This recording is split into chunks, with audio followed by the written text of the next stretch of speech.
Okay, so quite a few people have asked in the tweet stream tonight who your favourite bloggers are. So if you think of whatever, whether you use a reader or your homepage tabs or whatever it is, what are the top 1 or 2 blogs that you constantly go back to and read? Well, I kind of mentioned the one I was going to mention, which was Jasmine Star. Just think it's a great example of a business using a blog well. To be honest, every day it's different. Like I subscribe to about 700 blogs, which I tend to get through once a month. And so yeah, every day there's someone different. I really love Chris Brogan, who uses his face and his video in personal ways.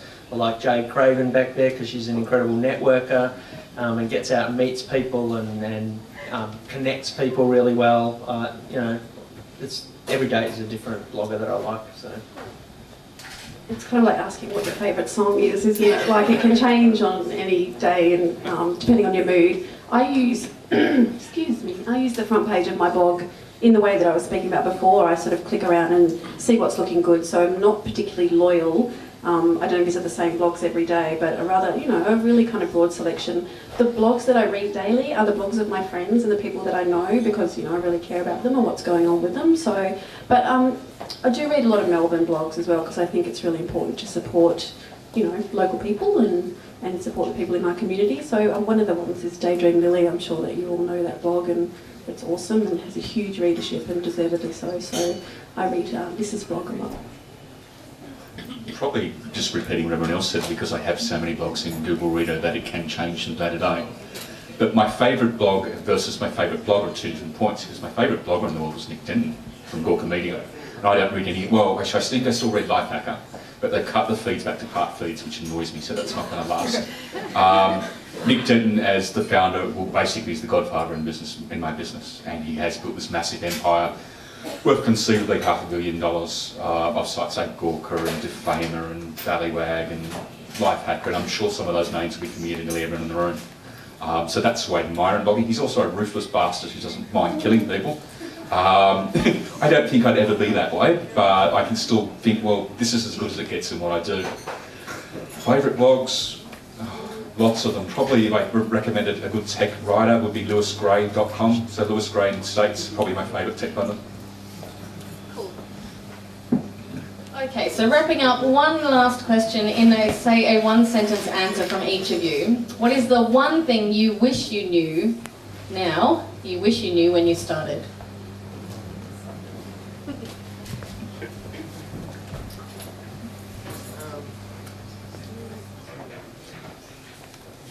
Probably the thing that has helped me grow my biggest blog the most is using the outdated technology of email to hook people into my blog. So rather than just saying RSS feeds are the only way to get for people to subscribe to my blog, I rudely interrupt them when they visit my blog and say, with a little pop-up, which everyone hates, saying, we have a newsletter every week. This is the best way to get in touch with our blog.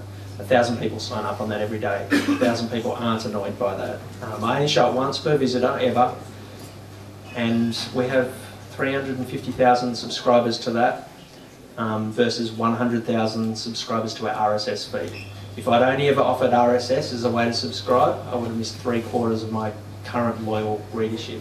The day I send that newsletter out is the biggest day of traffic on my site on the week. When I launch a product, we're guaranteed sales straight away from that list because they hear from us every week. So offer email as a way of subscribing. It's a long sentence. Hello.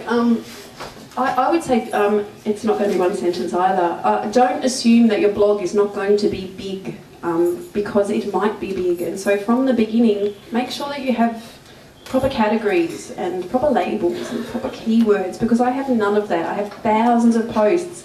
None of it is categorised, and I'm going to have to go back and do all that because there's some awesome stuff in there and no one ever gets to see it. So I would say, you know, be a little bit disciplined and set it up right from the beginning, and yeah, you won't look back.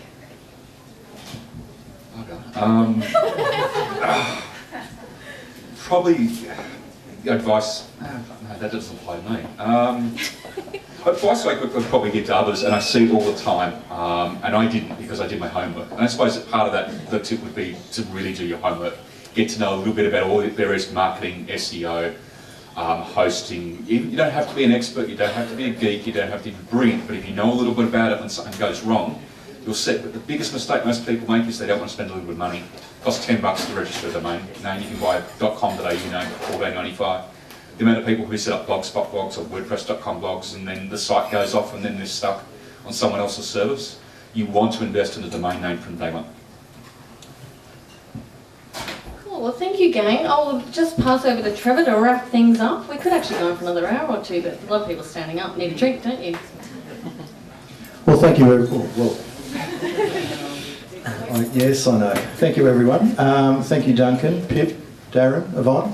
Would you please give everyone a warm welcome, a warm round of applause. That's some great advice, great tips, and I saw before a few people who were taking notes or brought notepads in with them, so hopefully you've filled them with stuff.